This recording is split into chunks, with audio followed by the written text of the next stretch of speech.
अस्सलाम वालेकुम स्टूडेंट्स, ने क्या हाल। अच्छा स्टूडेंट, हमने कुछ टॉपिक ऐसे स्टार्ट किए थे जिनकी हमारे पास स्टूडेंट उनको रट्टा तो मार लेते हैं, लेकिन उनका असल मीनिंग नहीं समझते, उनकी फिजिक्स नहीं समझते कि क्या उसके पीछे रीज़न है। हमने डिविडेंस के ऊपर बात की थी, हमने कर्ल के ऊपर बात की थी, हमने कंपोनेंट ऑफ वेक्टर के ऊपर बात की थी। तो आज का जो हमारा टॉपिक है वो हमारे पास है कि कोज 90 0 के इक्वल क्यों होता है। पहले तो हम ये देखते हैं कि कोज 90 कोज एंगल क्या है। स्टूडेंट, जब भी हमारे पास ये ट्राइंगल दियो हमें, ये अगर हमें ट्राइंगल दियो, ये हम एंगल लेते हैं। ये स्टूडेंट हम ये भी ले सकते हैं, ज़रूरी नहीं कि हमने यही एंगल लेना है, लेकिन इसका मतलब जब हम ये लेंगे तो ये बेस बन जाएगी और ये उसके वक्त परपेंडिकुलर होगा। अब हम ये एंगल ले रहे हैं तो ये बेस और ये परपेंडिकुलर होगा, तो ये हमारे पास आ गई बेस और ये हमारे पास आ गया परपेंडिकुलर, ये हाइपोटेन्यूज। अब कोज एंगल जो होता है वो हमें पता है कि बेस को पकड़कर हम डिवाइड कर देते हैं हाइपोटेन्यूज के साथ। ये वैल्यू होती है कोज एंगल की। अब अगली बात ये कि हमने देखना है कि कोज 90 की वैल्यू क्या होगी। हम कैलकुलेटर के ऊपर लिखते हैं, आंसर 0 आ जाता है, लेकिन उसके पीछे वजह क्या है कि क्यों कोज 90 0 के इक्वल होता है, आज हम उसको देखेंगे। तो स्टूडेंट, हमें पता, ये हम कोज एंगल की वैल्यू लिखी हमने, बेस ओवर हाइपोटेन्यूज। अब हमें चाहिए कोज 90, तो ये हमने दोबारा बना लेते हैं ट्राइंगल, ये एंगल ले लेते हैं।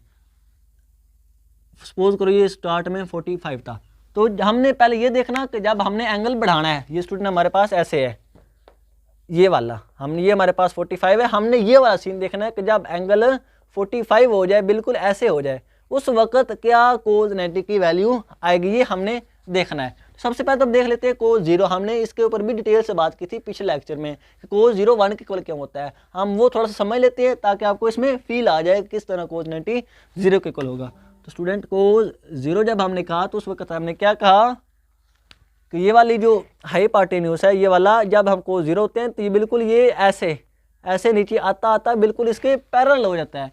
पैरेलल हो जाता है मतलब कि जो हाइपोटेन्यूज है वो बी के पैरेलल हो गया, बेस के इक्वल हो गया, उसकी मैग्नीट्यूड बेस के बराबर आ गई।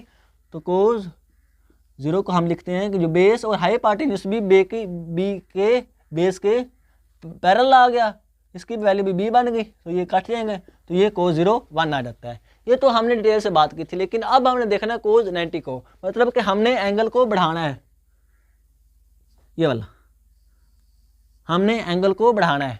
ये कोज 90 कोज 45 है, हमने इधर से ये जो हाइपोटेन्यूज की लाइन है इसको ऐसे एंगल बढ़ाते जाना, जब हमारे पास एंगल आ गया 90 का, तो ये वाला हाइपोटेन्यूज स्टूडेंट इधर से कन्वर्ट होकर इधर चला जाएगा। ये बेस ऐसे ही, ये हमारे पास हाइपोटेन्यूज हो गया ये, और अब एंगल हमारे पास कितना हो गया 90 का। ये वाला एंगल क्या हो गया अब 90 का। अब हम लिखते हैं बेस और हाइपोटेन्यूज की वैल्यू। स्टूडेंट, बेस तो हमारे पास ऐसे ही आ जाएगी, जो हमने इसकी वैल्यू स्टार्ट में ली है, जो भी इसकी वैल्यू है वो हमारे पास ऐसे हमने ऊपर लिख दी। लेकिन स्टूडेंट, अगली बात ये कि हाइपोटेन्यूज की वैल्यू इनफाइनाइट हो जाएगी। स्टूडेंट, जब हमारे पास कोज 90 हमारे पास होगा तो हाइपोटेन्यूज कन्वर्ट हो जाएगा स्ट्रेट लाइन में। स्टूडेंट, स्ट्रेट लाइन में वो कन्वर्ट हो जाएगा, और स्ट्रेट लाइन की जो लेंथ होती है, जो मैग्नीट्यूड होती है, अगर हम डिफाइन ना करें तो उसकी मैग्नीट्यूड इनफाइनाइट होती है। और अब हमारे पास इस हाइपोटेन्यूज की वैल्यू इनफाइनाइट हो जाएगी। तो जब हमारे पास हाइपोटेन्यूज की वैल्यू इनफाइनाइट हुई तो कुछ भी हम डिवाइड कर दें हमारे पास इन्फिनिटी के साथ, तो आंसर हमारा 0 ही आता है।